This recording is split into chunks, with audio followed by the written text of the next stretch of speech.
this opportunity to talk about this subject, which was the chief topic, I believe, of the bipartisan U.S. Commission on Immigration Reform in the 90s, chaired by the late Margaret Jordan. The principle of the commission was that immigration policy should never be allowed to reduce the wages, working conditions, or the opportunities of American workers. And those recommendations of about a decade ago were that this country should dramatically reduce legal immigration, that is, bring in fewer of these legal foreign workers that are impacting the people that Mr. Fair is talking about trying to help the American workers, said that illegal immigration should be substantially reduced by eliminating the jobs magnet.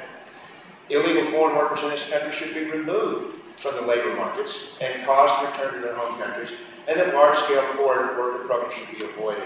It seems to me the major question before this subcommittee, before this Congress is, why not go ahead and pass the rest of the Jordan recommendations on immigration to protect the American worker?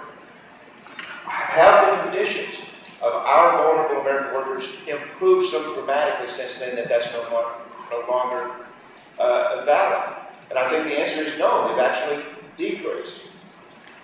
Now I want to use the remainder of my oral comments to touch on one aspect of the Jordan Commission recommendations, which was about reinvigorating domestic recruitment channels.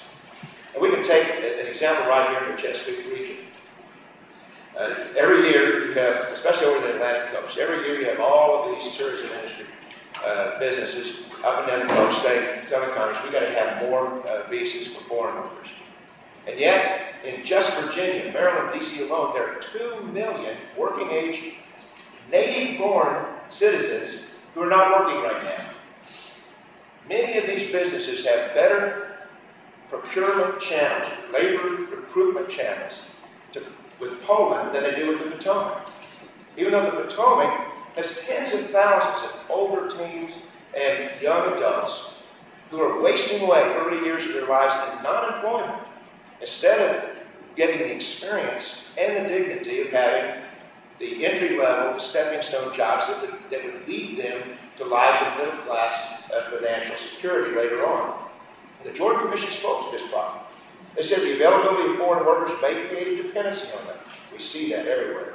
It's been well documented that reliance on foreign workers in low-wage, low-skill occupations creates disincentives for employers to improve pay and working conditions for American workers when employers fail to recruit domestically or pay wages that meet industry-wide standards. The resulting dependence, even on professionals, may adversely affect both U.S. workers in that occupation and U.S. companies that adhere to appropriate labor standards.